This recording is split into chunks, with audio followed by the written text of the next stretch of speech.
From the station working for you, this is WRTV News at Noon, streaming now.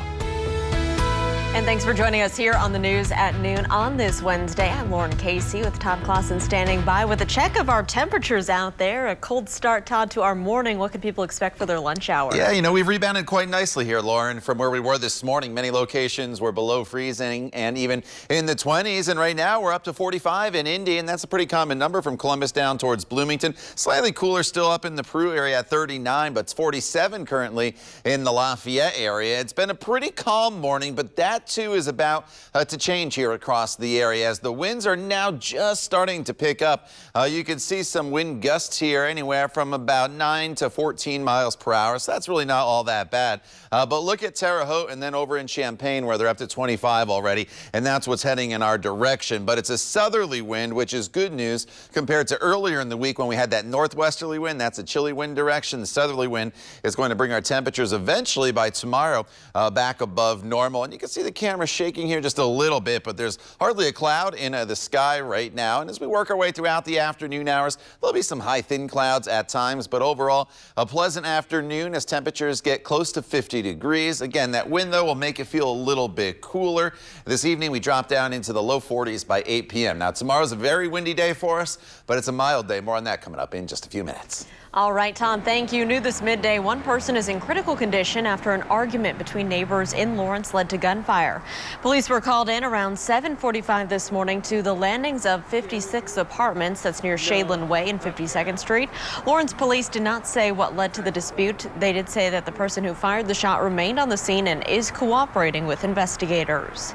New COVID-19 cases are not coming down here in Indiana. They actually took another jump today, according to the state health department. The number of new infections surged past 6,000 level once again. 6,143 new cases were added to the state's total today. Newly reported deaths are also still high, with an additional 30 deaths tied to COVID-19 announced today. That pushes Indiana past 4,800 total deaths since the beginning of this pandemic. The state also updated its color-coded map showing the likelihood of COVID spread in each county. As you can see, almost all of central Indiana now in the orange. What is the next to worst category? That is, 21 Indiana counties are now in the worst category of red. No counties are in the blue, which is the lowest category for potential spread. New this midday, Hamilton Southeastern School District is mourning the loss of an elementary school staffer to COVID-19. Today, Superintendent Alan Borf tweeted that Pam Podany died last night. She was a staff member at Thorpe Creek Elementary School up in Fishers. This announcement came the day after the superintendent announced that Hamilton Southeastern students in kindergarten through 6th grade would move to virtual learning. That move takes effect tomorrow. 7th grade through 12th grade students began virtual learning this past Monday. Tippecanoe County is the latest to announce new COVID-19 restrictions. These will take effect if when the county's positivity rate for all tests reaches 10%. The rate is at 8.9% as of today. Retail businesses in the county will be limited to 75% capacity. Gyms, restaurants, and entertainment venues will be held at 50% indoor capacity, while bars will be cut to 25%. Bars and restaurants will be allowed to have full outdoor capacity as long as social distancing rules are enforced. Well, just over 2 hours from now, Governor Holcomb will join the state's weekly COVID briefing by phone, and that's because he's quarantining after being exposed to the virus. The governor's office says that several members of Holcomb's security detail have tested positive for COVID-19. Holcomb and First Lady Janet Holcomb are considered close contacts, and they'll be tested later this week. State Health Commissioner Dr. Christina Box will lead today's briefing. You may remember she also contracted the virus herself last month. We'll see whether the governor's office plans any more measures to crack down on the increase of cases at this afternoon's briefing. It will take place at 2:30. You can watch it live right here on WRTV. We'll also have it for you at WRTV.com, on our Facebook page, and on your favorite streaming platforms like Roku, Amazon Fire Stick, and Apple TV. As COVID-19 continues to spread across the country, there's more good news in the search for the vaccine.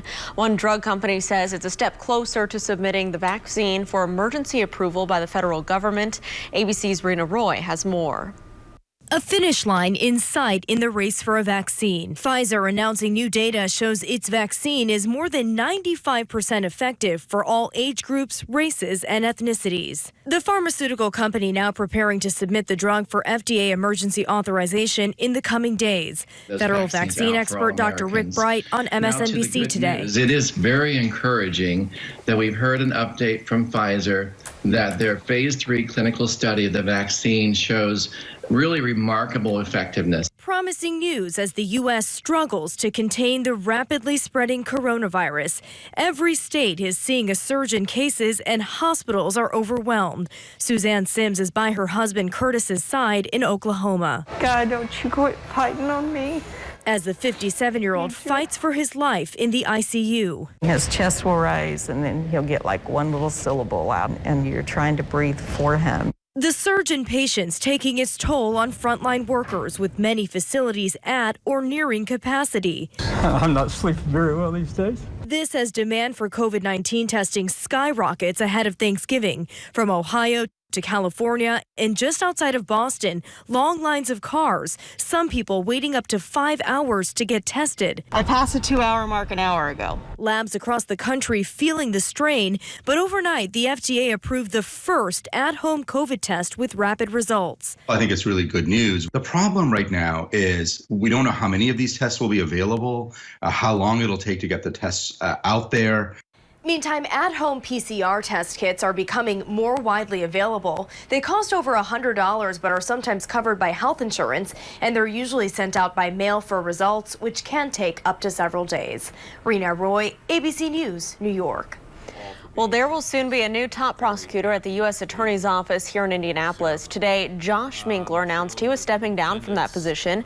Minkler has served as a U.S. attorney since February of 2015 when Joe Hogsett resigned from the position to run for mayor of Indianapolis. The native of Muncie had worked in the federal prosecutor's office since 1994, but now he's leaving for a position with a private law firm. Minkler says that he spent many more years with the U.S. Attorney's Office than he had planned to. I was attracted by the mission. The mission of the Department of Justice attracted me here. But what kept me here for so long was the people. And so the people that had dedicate their lives to serving the public, just very inspirational. I'll miss that. Minkler's top assistant, John Childress, will become the acting U.S. attorney for the Southern District of Indiana when Minkler's resignation takes effect this Saturday. We now know when the Pacers will take the floor again, but we don't know yet whether the NBA's All-Stars will still be coming to Indy. Next, a closer look at the NBA's modified schedule for the next season.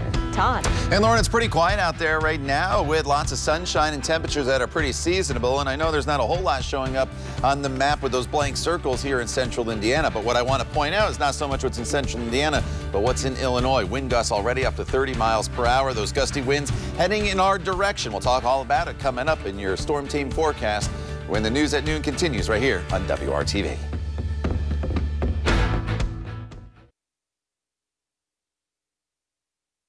Welcome back. We now know when the Pacers and the rest of the NBA season will start, but we don't know how the ongoing pandemic will impact that. We know the season will be shorter than normal.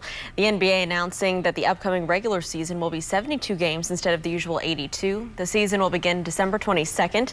There will be a new way of choosing the last two teams to qualify for the playoffs in each conference as well. The first half of the season will run through March 4th, with the second half running from March 11th through May 16th. Then the teams that finish in the 7th through 10th place in each conference will have a short play-in tournament to determine the final two playoff seeds in the East and West. The playoffs are scheduled to conclude in July, just before the beginning of the Summer Olympics in Tokyo. The NBA still has not said whether an all-star game will be played at Bankers Life Fieldhouse next year, as was originally scheduled. Despite this week's good news, it will be a while before most Hoosiers get COVID-19 vaccines. So next, we'll take a look at how long we may have to wait, plus the Hoosiers that will be on the front lines. Here's a live look outside right now from our tower camera on this sunny day over central Indiana. Todd will break down our full forecast for the week ahead and look ahead to your weekend. It's all coming up here on the News at Noon.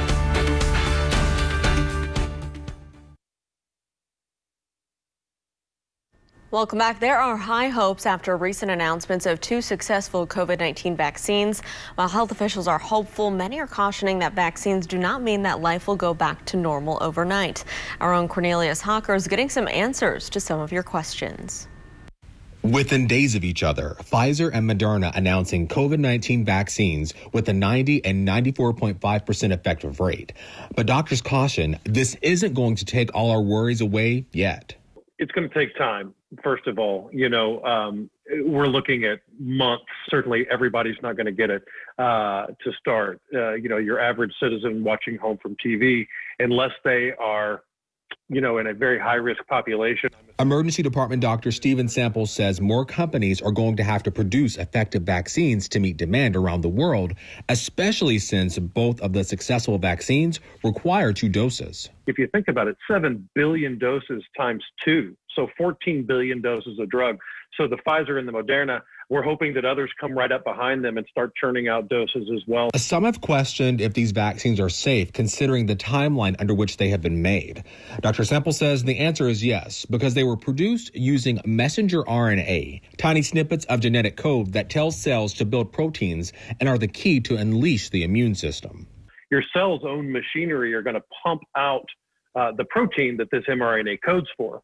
And then after that happens, your body recognizes it and then stimulates your immune response. As far as how we get the vaccine out to communities, it's going to be a huge effort considering the cold storage and shipping needed. Dr. Sample says there's only one group of people he thinks could handle it. I think that you're going to see a lot of National Guard members, popping up clinics and stuff like that. That's just, I feel like that is a very efficient government way to distribute something. They just call up the soldiers because there are medics and doctors and nurses scattered all through. You're still urged to wear a mask and follow all the COVID-19 safety guidelines, especially now and the months ahead. We've got a really rough winter to get through, and these vaccines are not going to be a factor now. Not for Thanksgiving, not for Christmas, not for anything that we want to do over the next few months. This is all still up to us for now. Working for you, Cornelius Hawker, WRTV. Cornelius, thank you. Well, some people have asked if the COVID-19 vaccine could be available in the form of a nasal spray. Dr. Sample said it's likely not going to happen given the delicate vaccine and the special circumstances under which it needs to be stored until it's administered. Of course, we'll keep you updated on anything with the vaccine, but right now we want to get a look at our forecast. If you are trying to get outside today, Todd, what can people expect for their Wednesday forecast? I think the biggest change going forward throughout the day today and the rest of the afternoon and evening, Lauren, is going to be the wind. You're going to start to notice it pick up. It's been pretty calm here this morning, and we've enjoyed a lot of sunshine, and that sunshine has helped to warm the temperatures from where they were this morning down in the 20s in many locations, up to 45 degrees right now. The wind is out of the south at 9 miles per hour here in Indy, making it feel like 40. But again, that wind is going to continue to pick up here throughout the afternoon hours. We're close to 50 right now in Bedford, 47 from Terre Haute to Greencastle up towards Lafayette. Keep in mind our normal high temperature this time of year is 51 degrees. So we were a little bit below that yesterday. We're right around it here for the afternoon hours today. Tomorrow we are going to go well above that number, as we'll see our temperatures climb all the way up into the 60s. So the winds really aren't too bad right now across central Indiana, but you notice Terre Haute 20 miles per hour, Champaign, Illinois up to 26 miles per hour. That's where the gustier winds are, and they will be heading in our direction as we work our way throughout the remainder of the afternoon and into the evening hours. Most of the afternoon will probably be hovering right around 15 to 20 miles per hour. And then you notice they start to bump up a little bit as we head into the overnight hours. But they are a southerly wind, and that is key because that's going to allow our temperatures to stay well above freezing overnight tonight. And that's what's going to set us up for the warmer day tomorrow with temperatures that are going to be up in the 60s. Just some high thin clouds streaming through here this afternoon. Back off to our west. While there is some cloud cover out there, we don't see any precipitation, so that is good news. Highs today generally right around that 50 to 52 degree number from Indianapolis down to the south. Just a little bit cooler to the north at 48 degrees up in the Peru area. Sunset this evening, 5:27. Skies will be clear. Temperatures in the 40s. And then again, you wake up tomorrow morning to temperatures in the 30s and 40s. Not bad for this time of year. And then throughout the day tomorrow, temperatures will be well above normal, going into the low to mid 60s across the area. But you notice these wind icons. ponds. The winds really pick up, as I mentioned, overnight tonight and then throughout the day tomorrow. These are your wind speeds 10 a.m. tomorrow, and we're anywhere from 30 to 40 miles per hour. So that's pretty significant. Could cause maybe a few minor power outages across parts of the area and maybe some light branches to come down. But honestly, a lot of probably what was going to fall probably fell during the day on a Sunday when the winds were up over 60 miles per hour. And then going forward in this forecast, as you look at your 7-day planner, Friday's not bad, 60 degrees with partly cloudy skies. The weekend temperature's not bad. We're right around 60 degrees. Saturday, some scattered showers develop throughout the afternoon hours. Sunday's probably the wetter day because that's when the actual front goes through, and it's a cold front, Lauren, and that's going to drop the temperatures back down into the upper 40s as we head into Monday and Tuesday. All right, Todd, thank you. The CDC and other health agencies recommend avoiding large gatherings this Thanksgiving to prevent the spread of COVID-19. However, if you choose to celebrate in person, Amber Strong with our partners at Newsy tells us there are ways you can improve safety. First, the bad news. If you were planning to quarantine in order to travel for Thanksgiving Day, you've missed the 14-day mark. The good news is experts say there are still ways to safely celebrate the holiday at home. As we approach the Thanksgiving holidays, we're all thinking about how we can get together and try and feel normal. When it comes to Thanksgiving, the experts say celebrating virtually or with your immediate household is best. Bottom line. However, the CDC has put together guidelines for those who choose to gather in person, including hosting the gathering outdoors, avoiding potlucks, encouraging guests to bring food for themselves, avoiding shared items like condiment bottles, and requiring masks for all attendees. Infectious disease experts say the guidelines don't eliminate the risk. As you take that mask off and talk and eat or drink at the same time, there will still be risk that will occur during that period for the spray of aerosols or droplets. Ultimately, social distancing this holiday is the safest measure. The next best bet after a virtual gathering is to do the kind of drive-by front yard gathering that we did earlier in the pandemic. You can see one another, exchange those pleasantries, keep it at a distance with masks on. For those who choose a virtual feast, online meeting platform Zoom is waiving its 40-minute limit on free accounts on Thanksgiving Day and expanding the time families can gather safely. It's not a normal Thanksgiving. It wasn't a normal Halloween. It won't be a normal Hanukkah or Christmas. And 2020 won't be normal, period. Across the country, COVID-19 hospitalizations are on the rise.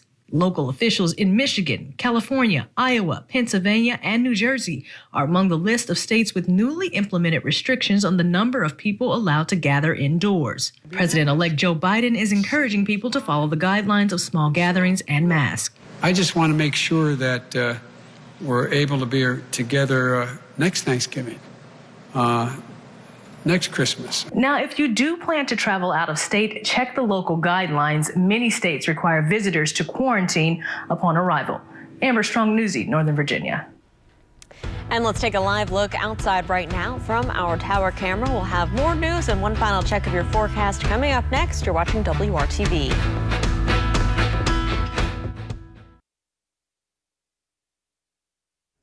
Welcome back. WRTV is looking ahead to the holiday season. Our annual toy drive is underway. You can drop off new unwrapped gifts at several Central Indiana youth store locations. We'll also be collecting donations at Simon Malls in the Indianapolis area on December 5th. You can also make a financial donation online by visiting WRTV.com/toy drive. I want to thank you in advance for all your help in this effort. All right, Todd, as we're getting ready for the holiday season, it's been cooler out there, but a little bit nicer this midday. Yeah, you know, temperatures are going to be climbing above normal here for the next couple days. 52, that's pretty seasonable for this time of year with mostly sunny skies. 63 tomorrow, which seems great, and it is, but it's going to be very windy tomorrow with some gusts up to 35 miles per hour. Friday, 60 degrees, and then as we get into the weekend, still above normal, right around 60 degrees, but some spotty showers develop during the day on Saturday, and then better rain chances on Sunday as the front goes through with temperatures in the 40s after that. All right, Todd, thank you so much, and thank you for joining us and making WRTV your choice for news. We hope you come back tonight for the news at 5 o'clock. Have a great afternoon.